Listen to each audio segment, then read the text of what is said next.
नमस्कार, आप देख रहे हैं ईस्टर्न इसका मीडिया समाचार बुलेटिन के साथ मैं जितेंद्र ज्योति। अरुणाचल प्रदेश के मुख्यमंत्री नाबम तुकी ने कांग्रेस नेता मुरली देवरा के निधन पर दुख प्रकट करते हुए कहा कि देवरा की मौत न सिर्फ कांग्रेस पार्टी बल्कि पूरे देश की राजनीति के लिए एक अपार क्षति है। मुख्यमंत्री नाबम तुकी ने मिलिंद देवरा को पत्र लिखकर कहा कि इस दुख की घड़ी में वो उनके परिवार के साथ हैं। बता दें कि 77 साल के मुरली देवरा कैंसर से जूझ रहे थे। सोमवार करीब 3 बजे उन्होंने अंतिम सांस ली। मूल रूप से राजस्थान के सीकर से संबंध रखने वाले मुरली देवरा का जन्म साल 1937 में मुंबई में हुआ था। यहीं से उन्होंने बीए की और समाज सेवा से जुड़ गए। मुरली देवरा का मुंबई की राजनीति में काफी लंबा सफर रहा। अपने दशकों लंबे राजनीतिक करियर में कई महत्वपूर्ण विभागों की कमान संभालने वाले देवरा की राजनीतिक करियर की शुरुआत साल 1967 में पार्षद बनकर हुई। 1977 में वह शिवसेना के समर्थन से मुंबई के मेयर चुने गए। अरुणाचल प्रदेश में चकमा हाजोंग शरणार्थियों की समस्या अभी भी बरकरार है। इसके लिए ऑल अरुणाचल स्टूडेंट यूनियन ने राज्य सरकार को जिम्मेदार ठहराया है। आपसू के प्रेसिडेंट कामता लापुंग का कहना है कि राज्य सरकार इस मुद्दे को सुलझाने में नाकाम साबित हुई है। कामता ने बताया कि साल 2012 में इस समस्या के समाधान के लिए एक हाई पावर कमेटी का गठन किया गया था, जिनमें आपसू, चकमा, हाजुंग शरणार्थियों के प्रतिनिधि समेत केंद्र सरकार के सदस्य शामिल थे। लेकिन इसके बावजूद भी यह समस्या जस की तस बनी हुई है। शरणार्थी अभी भी प्रदेश में ही रह रहे हैं। कामता ने आरोप लगाया कि सरकार इस मसले पर राजनीति कर रही है। कामता ने जानकारी देते हुए कहा कि हाई पावर कमेटी द्वारा कराए गए सर्वे में यह खुलासा हुआ है कि शरणार्थी चांगलांग और लोहित जिले के कई क्षेत्रों में बड़े पैमाने पर अवैध कब्जा कर रहे हैं। लेकिन इसके बावजूद भी सरकार इस मुद्दे पर कोई कदम नहीं उठा रही है। वहीं आपसू ने राज्य सरकार से अपील की है कि वो इस मुद्दे पर जल्द से जल्द समाधान निकाले। आपको बता दें, 1964 के बाद करीब 35,000 बांग्लादेशी शरणार्थी अरुणाचल प्रदेश आए थे और उन्होंने सरकार से शरणार्थी दर्जे की मांग की थी, जिस पर भारत की नागरिकता दिए बिना ही सरकार ने उन्हें खेती के लिए जमीन देकर अरुणाचल प्रदेश के जिलों में बसा दिया। उसमें जॉइंटली अरुणाचल गवर्नमेंट और आपसू और चकमा और हाजंग का जितना भी कमिटी है और गवर्नमेंट ऑफ इंडिया का जॉइंट आप सर्वे किया था। सर्वे करने का बाद मैं अरुणाचल गवर्नमेंट से देयर इज नथिंग इनिशिएशन। तो अभी आपसू तैयार है, चकमा और हाजंग रिफ्यूजी तैयार है, गवर्नमेंट ऑफ इंडिया तैयार है। लेकिन गवर्नमेंट का साइड से कुछ भी इनिशिएशन नहीं है। और हम इसको गवर्नमेंट को ही दोषी ठहराता है कि ये जो गवर्नमेंट का फेलोर का वजह से गवर्नमेंट चाहता है कि ये चकमा हाजंग इशू को सेटल करना नहीं चाहता है। गवर्नमेंट ये चाहता है कि ये इशू को पॉलिटिकलाइज करना चाहता है। इसलिए ये इशू हम गवर्नमेंट ऑफ इंडिया और गवर्नमेंट ऑफ अरुणाचल को मेरा यही दरख्वास्त है, जल्द से जल्द इसका सॉल्यूशन दिया जाए, जल्द से जल्द इसका मीटिंग किया जाए। क्योंकि there is committee is ready to sit in the table, committee is ready to settle the case as soon as possible. लेकिन गवर्नमेंट का साइड से, गवर्नमेंट का machinery they are doing nothing, सिर्फ सो रहा है, कुछ काम नहीं कर रहे हैं। इसलिए जो अभी material we have many materials regarding the refugee issue. We have a numbers, clear cut numbers of the refugee. We have clear cut वो लोग का जो लोकेशन है, जो जोग्राफिकल एरिया जितना वो लोग ऑक्यूपाई किया है, और इंक्रोचमेंट का मीटर और किलोमीटर हम लोग का पास में सब कुछ है। तो गवर्नमेंट अभी कुछ के बहाना मारने का कोई जगह नहीं है। Everything we have already collected. Arunachal Pradesh की राजधानी ईटानगर स्थित बैंक्वेट हॉल में सोमवार को प्रदेश सरकार के प्लानिंग डिपार्टमेंट ने ऑनलाइन स्कीम मैनेजमेंट सिस्टम का शुभारंभ किया। प्रदेश में चल रही योजना और परियोजनाओं में पारदर्शिता और जवाबदेही लाने के मकसद से ऑनलाइन सेवा की शुरुआत की गई है। मुख्यमंत्री नाबम तुकी ने एसएमएस प्रणाली का उद्घाटन करते हुए कहा कि अरुणाचल प्रदेश पहला ऐसा राज्य है जो ऑनलाइन तरीके से अपनी योजनाओं और परियोजनाओं को जनता के सामने रख रहा है। उन्होंने बताया कि इस प्रणाली के माध्यम से जनता सीधे तौर पर सरकार की परियोजनाओं से जुड़ पाएगी और परियोजनाओं की प्रक्रिया को भी जान सकेगी। वहीं नाबम तुकी ने अपील की है कि सभी अधिकारियों को स्कीम के बारे में उचित ट्रेनिंग दी जाए ताकि परियोजनाओं को बेहतर ढंग से लागू किया जा सके।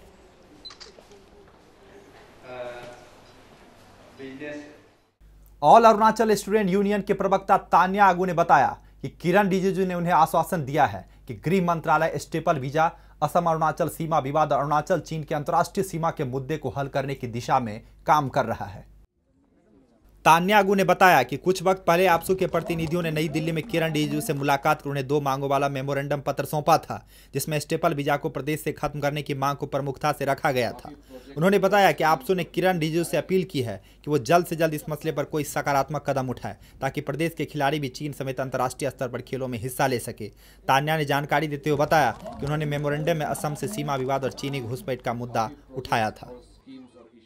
किरण रिजिजू को सर को हमने 21 को हमारा उनके साथ बैठक हुआ। इंडीड उनके साथ जो हमारी जो बैठक हुआ फ्रूटफुल रहा। हमने 2 चीज़ को हमने लेके उनको किरण रिजिजू को हमने बताया है। पहला हमारा जो पॉइंट था कि स्टेपल वीज़ा का इशू को लेके अब आया दिन हम पेपर में पढ़ते हैं, every now and then we used to see in the paper that when we speak about the talent of Arunachal Pradesh, our people are not behind than any other people of mainland India, be of southern India, because we have got immense talent, immense potential, but the thing is that we are not being given the opportunity. When I speak about the activities related to karate, boxing and all, you see many a time there are lots of players of Arunachal who has performed excellence in the international arena, but because of this thing, staple visa issue, the sports lover, that the upcoming the talent sports this thing figures of our state, they are not being given the chance to perform out there. Their interest, their talents are being curtailed by are sabotaged without their fault. Staple visa का चलते हैं, जो हमारा इसमें हमारा कुछ गलती नहीं, फिर भी हमारा जो स्पोर्ट्स प्लेयर को उसका भुगतान करना पड़ता है। तो उसका चलते हमने एक उनको ये दिया, और उनका आश्वासन भी काफ़ी पॉजिटिव था। वो कह रहे थे कि ये जब आपका आश्वासन हमें रिप्रेजेंटेशन को देख के उन्होंने कहा कि इमीडिएटली गवर्नमेंट ऑफ इंडिया उसके ऊपर ऑलरेडी एक्टिविटीज़ में लगा हुआ है, और बहुत जल्दी इसका भी एक अच्छा सोल्यूशन अरुणाचल के हित में दिया जाएगा कहा है। और दूसरा चीज़ हमने बाउंड्री इशू को लेकर हमने बात किया।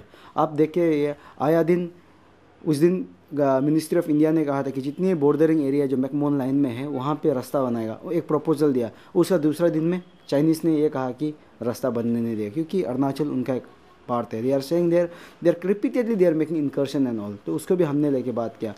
इंटरनेशनल बाउंड्री बोलिए, स्टेट बाउंड्री बोलिए, अरुणाचल हमेशा क्यों हमें तकलीफ से झूलना पड़ेगा। आप अभी गुवाहाटी जाइए, आपको कहीं भी जाइए, जो आप यहाँ से अगर आप अरुणाचल से ईटानगर से आप चंगलांग जाना चाहेंगे, फिर भी आपको इंटर स्टेट होकर जाना पड़ता है, असम क्रॉस करना पड़ता है। हमारे आदमी को इतना तकलीफ मिलता है बॉर्डर के कारण। आप देखिए बॉर्डर एरिया दोलमुख में देखिए, जहाँ सजी शाह में देखिए, जहाँ जहाँ में बॉर्डरिंग एरिया से तकलीफ होता है। इसका जल्द से जल्द एक सोल्यूशन आप हमें ला के दीजिए, परमानेंट सोल्यूशन ला के दीजिए, क्योंकि हम इंडियन से हम आपस में लड़ना नहीं चाहते हैं एक लैंड को लेके। तो इसलिए जब आप नॉर्थ ईस्ट को रिप्रेजेंट करके एक ऐसे पद पे है, हमने उन्हें ये कहा कि आप एक ऐसे मंच पे है कि आप अभी हमें जितने जल्द सके जस्टिस डिलीवर कीजिए, और आपसे हम ये अपेक्षा रखते भी हैं। हमने ये सब उन्हें कहा, और उनकी तरफ से पॉजिटिव आश्वासन हमें मिला।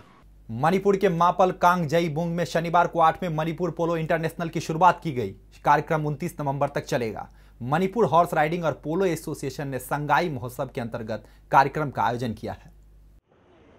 8 दिनों तक चलने वाले कार्यक्रम का उद्घाटन मणिपुर के मुख्यमंत्री ओकराम इबोबी सिंह ने किया।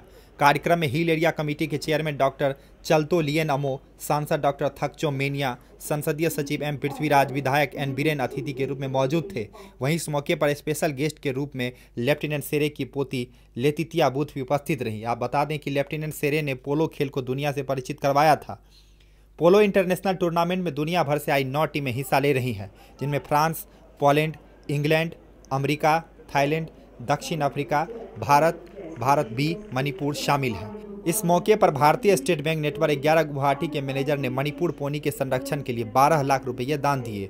मणिपुर हॉर्स राइडिंग और पोलो एसोसिएशन के अध्यक्ष एस बुद्धचंद्रा सिंह ने बताया कि मणिपुर पोनी प्रजाति लगातार लुप्त होती जा रही है। इसके प्रति लोगों को जागरूक करने और पोलो टूरिज्म को बढ़ावा देने के मकसद से कार्यक्रम का आयोजन किया गया है।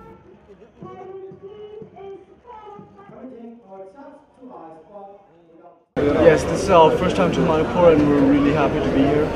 So, what do you expect an outcome from this polo We're here to become a larger community, meet other polo players, but most of all we're here just to have fun. Yeah, Manipur has been taken as the place where polo has been born.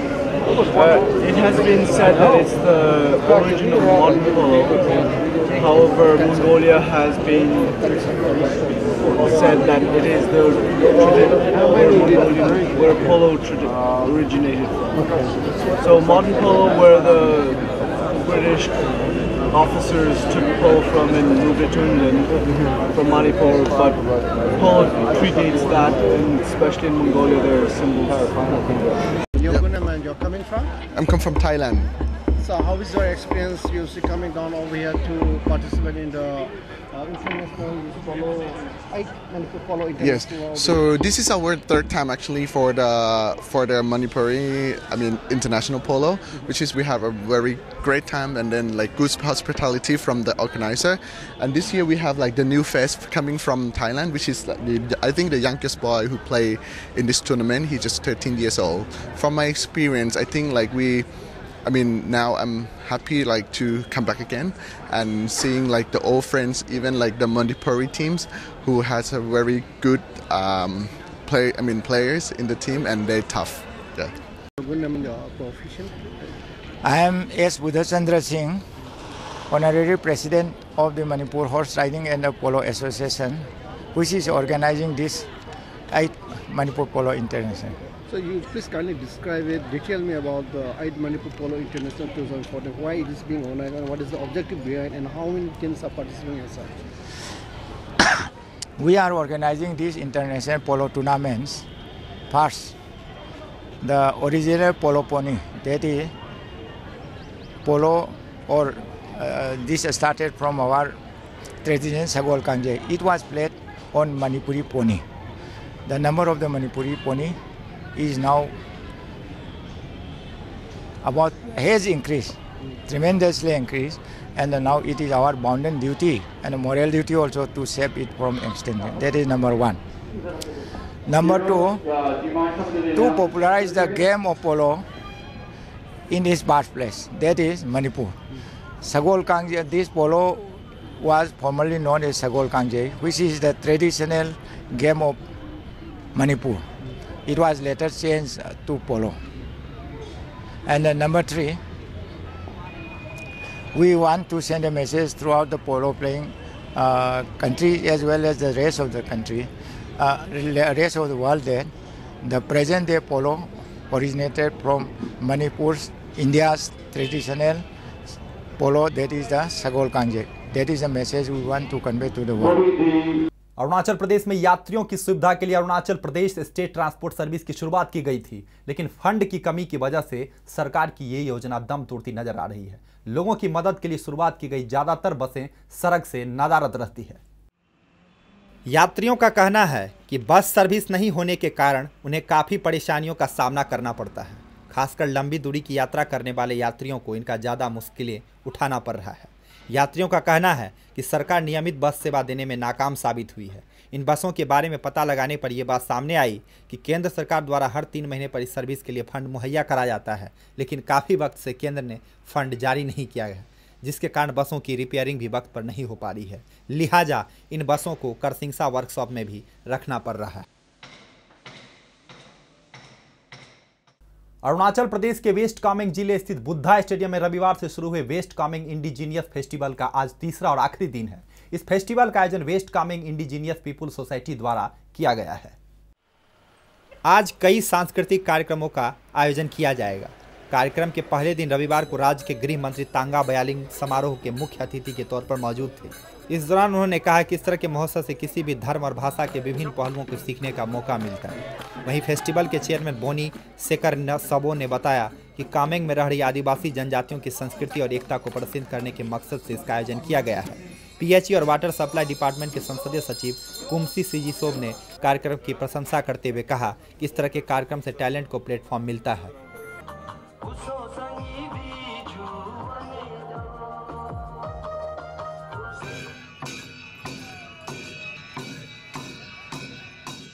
ये festival को आपका बोमडिला से शुरू करके सारा अरुणाचल को पिलाना है। जब तक अपना मेहनत नहीं करेगा, मेहनत से मेहनत का फल निकलेगा।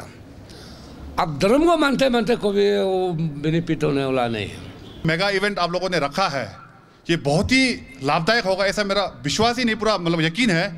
और विशेष करके जो यहाँ पे हम लोग का जो 3 दिन का एक्टिविटीज़ होगा, उससे एक थीम लेके जाना, ये मैं ज़्यादा महत्व समझता हूँ।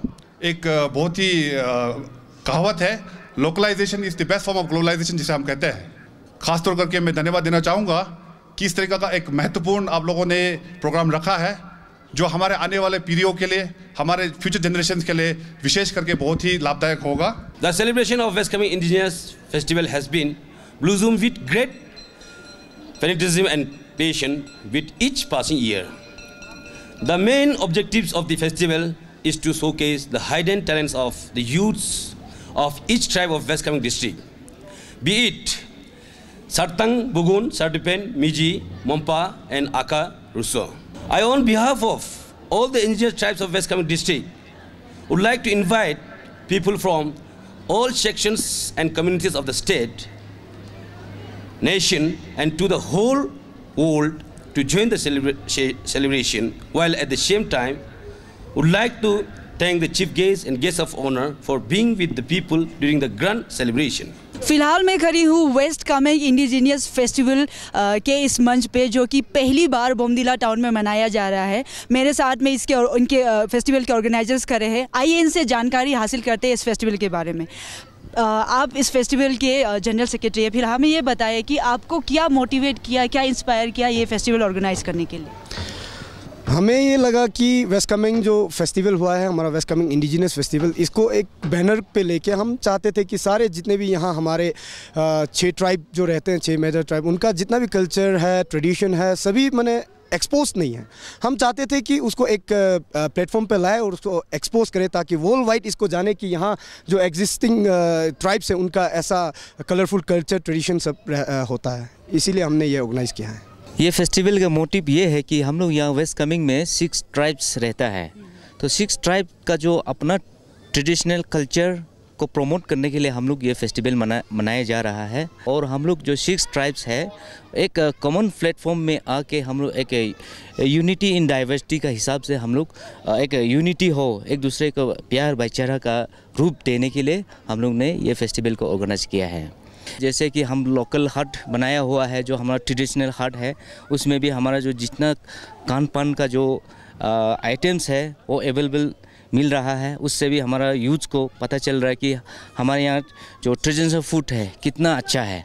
तो इसी सभी जो ट्रेडिशनल कल्चर और फूड्स को देखने से ज़रूर हमारा जो यूथ का बहुत नॉलेज होगा, यूथ को बहुत फ़ायदा होगा। जैसे कि हमने सुना कि वेस्ट कामेंग डिस्ट्रिक्ट के 6 ट्राइब्स जो कि जिनको एक ही प्लेटफॉर्म देने का ये मेन ऑब्जेक्टिव के साथ ही साथ यहाँ के ट्रेडिशनल क्विजीन, यहाँ का ट्रेडिशनल कल्चर, इसको और एक्सपोजर मिले, इस बहुत ही अच्छे ऑब्जेक्टिव्स के साथ यहाँ के फेस्टिवल के ऑर्गेनाइजिंग कमेटी आए हैं। अभी देखना ये है कि ये फ्यूचर में कितना यहाँ के इंडिजीनियस पीपल के लिए लाभदायक होगा। मैं कैमरा पर्सन राहुल के साथ Karpu Chisi, reporting for Eastern Sky Media, Bomdila, Arunachal Pradesh. आज के अंक में फिलहाल इतना ही। नमस्कार।